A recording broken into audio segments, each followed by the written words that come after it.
Ok, je pense qu'avec ces jeux-là, ils vont s'éclater. On verra bien. Salut tout le monde, c'est Christo, j'espère que vous allez bien et bienvenue pour une nouvelle vidéo. Donc dans cette vidéo, on se retrouve aujourd'hui pour faire une petite vidéo assez sympathique. Il s'agit de 5 jeux à faire entre amis, des amis qui sont chez vous, qui viennent chez vous, à quoi vous allez jouer avec eux. Et bien je pense que j'ai fait une bonne sélection, j'ai pas mal de bons jeux à jouer à plusieurs avec eux. Alors évidemment je parle bien de jeux en écran scindé où en gros on joue sur la même télé. Je parle pas de jeux multijoueurs, ça j'en ai déjà parlé plusieurs fois je crois, ou pas encore, mais en tout cas si je n'avais pas parlé, j'en ferai une vidéo dédiée des jeux multijoueurs. Mais attention, il y en a plein. Hein. Mais les jeux écran scindé, ça se fait un petit peu plus rare ces derniers temps, parce que vu que maintenant il y a du en ligne, les développeurs font un peu moins de jeux écran scindé où on joue sur la même télé. Et en même temps c'est normal, parce que maintenant on est dans un monde où on se déplace un petit peu moins qu'avant pour jouer. Donc aujourd'hui j'ai pas mal de... J'ai 5 petits jeux à vous montrer et je vais vous expliquer pourquoi j'ai fait tel choix et tel choix.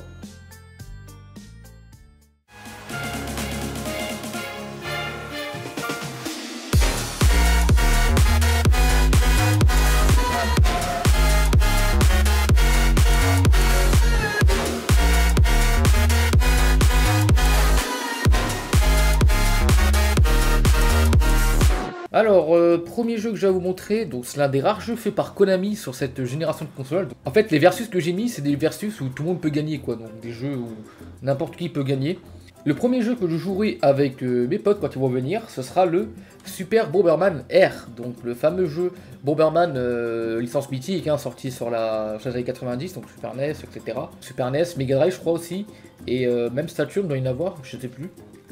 Mais en tout cas, ouais, c'est vraiment un excellent jeu évidemment. C'est évidemment un jeu où il faut poser des bombes dans un espèce de plateau assez bizarre où il y a plein de carrés. Et le but en fait c'est de tuer vos amis en leur balançant une bombe sur la gueule et en gros qu'elle explose à côté d'eux.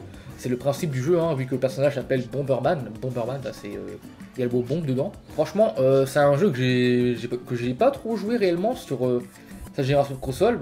Parce que bah, c'est vrai que je jouais toujours à mieux, mais j'ai déjà joué plusieurs fois avec des potes et on passait vraiment un super moment dessus. Franchement, ouais, très bon jeu et je pense que ça serait une bonne idée de jouer à ça à plusieurs. Chez soi, en plus, on peut jouer jusqu'à 8. Donc en gros, avec 8 manettes, tu peux jouer à ce jeu, ce qui est quand même dingue. Hein. Il n'y a pas beaucoup de jeux Xbox One où on peut jouer à 8 sur la même télé. Et pourtant, on peut avec ça. Donc c'est, de toute façon ça a toujours été ça avec Bomberman, hein, on peut toujours jouer avec beaucoup de personnes, donc franchement ouais c'est vraiment un très bon jeu et je pense que je vais un de ces 4 l'essayer à faire à plusieurs, ça peut être cool. Voilà le petit Bomberman R qui je pense va régaler les amis pour ce soir.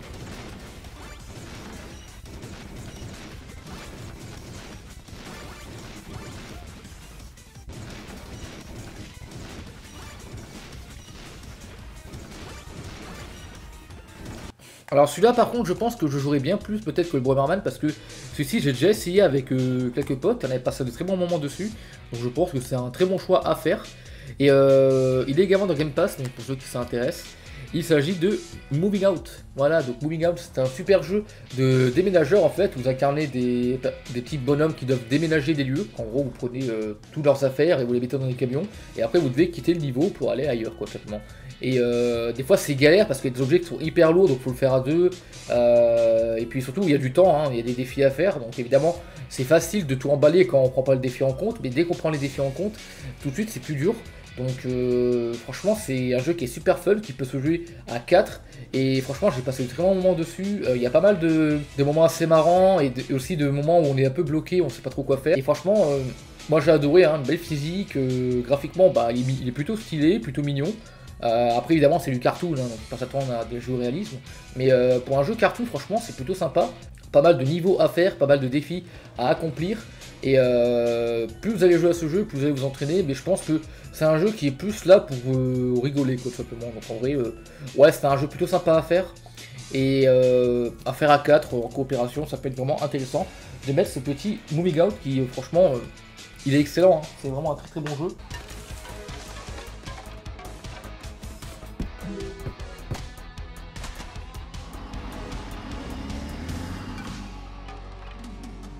Donc ensuite j'ai mis un petit jeu de karting. Alors moi comme j'ai dit je suis plus en mode de faire équipe avec mes amis plutôt que les affronter. Et pour moi le meilleur jeu de karting pour faire équipe avec des personnes, eh bien c'est le Team Speed Racing. Pourquoi? Parce que dans celui-ci on peut se passer des objets etc., etc. Puis on peut également s'entraider. Vous passez devant quelqu'un qui a fait un accident, et bien vous lui donnez un boost qui fait qu'il peut vite repartir. Vous avez également le triple pouvoir, donc en gros, quand votre jauge est montée, vous appuyez sur triangle ou sur Y, et vous activez un pouvoir qui vous permet de foncer à toute vitesse. Quand vous êtes devant vos collègues, et bien vous faites un tracé doré, et quand vos collègues roulent dessus, et bien ils gagnent un petit boost de vitesse qui fait qu'ils montent beaucoup plus vite que d'habitude.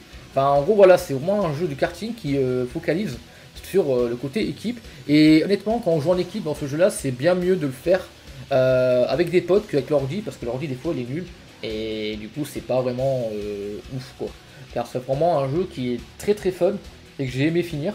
Le seul problème par contre, c'est que s'ils viennent à 4, en fait, si vous avez 4 personnes avec qui jouer à ce jeu, en fait, et que vous jouez en équipe, il y aura un joueur qui sera tout seul. Donc le mieux serait de faire plutôt un 2v2, si vous êtes 4. Mais si vous êtes 3, autant vous mettre en équipe, hein, ce sera plutôt intéressant. Donc voilà, le petit Team Secret Racing. Je dois avouer que si c'est mon karting préféré cette génération, c'est pour le côté Sonic évidemment. Let's go. Vas-y, ça marche. Je pense que je l'ai jusqu'à 2 heures de live, après j'arrive à voir ton live. Vous pouvez voir en même temps les deux jeux.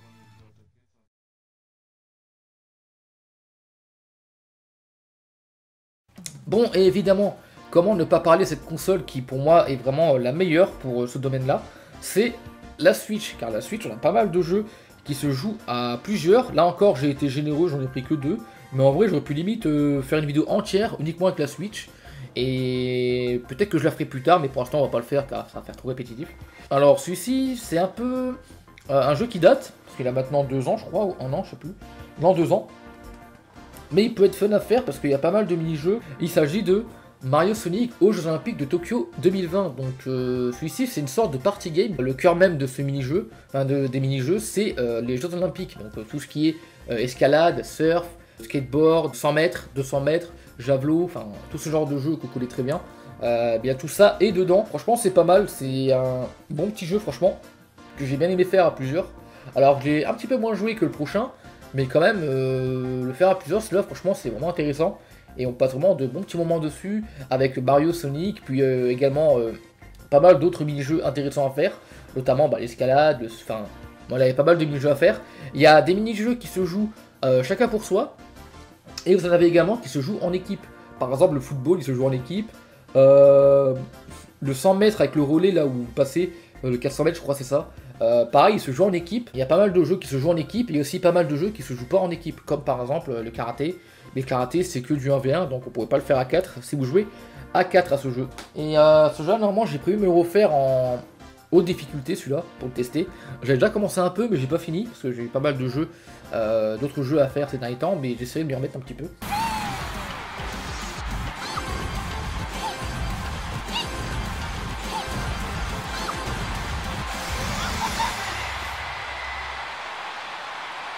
Et dernier jeu que j'ai à vous montrer, donc celui-là pour moi c'est vraiment le best à faire en soirée, quand on est plusieurs, etc. Franchement il est vraiment excellent, il éclate tout pour moi, en termes de jeu écran scindé, de jeu à jouer sur la télé à plusieurs. C'est le Mario Party Superstar que je pense que je choisirai, parce que celui-ci j'ai déjà joué pas mal de fois ces derniers temps, et franchement on a passé de très bons moments dessus, il est vraiment super fun. En fait ce qui est bien dans ce jeu là, c'est que n'importe qui joue à ce jeu peut gagner, même s'il débute. Pour vous donner une idée, hier soir c'était je crois, ouais c'était hier, j'ai pu jouer à ce jeu avec 2 personnes, dont une qui n'avait pas encore joué à ce jeu. Et bien c'est la personne qui n'avait même pas joué au jeu qui a gagné la partie, pour vous dire à quel point c'est un jeu un petit peu aléatoire, mais c'est ça qui fait le charme de ce jeu là, c'est que même si on tryhard, on gagne pas forcément, c'est les personnes qui on va dire ont beaucoup de chance qui vont gagner, et franchement bah c'est vraiment pas mal. Puis il y a pas mal de coups de pute aussi à se faire quand on joue à ce jeu là. Enfin franchement vraiment excellent ce jeu là, et j'ai vraiment adoré le faire. Et pour moi je préfère Mario Party à Mario Kart, parce que Mario Kart c'est la tryhard tu vois, alors que là Mario Party tout le monde peut s'amuser, n'importe qui, et c'est selon moi un petit peu plus fun que Mario Kart 8 Deluxe, même si évidemment Mario Kart est un très bon jeu également. Donc ça fait cette petite vidéo des jeux que je jouerai avec mes potes quand ils vont venir. Et quant à moi je vous dis à la prochaine pour une nouvelle vidéo. Donc n'hésitez pas à me dire dans les commentaires, quand vous avez des potes qui viennent chez vous, à quoi vous jouez, quel est le jeu idéal à jouer avec eux. Sur ce, salut!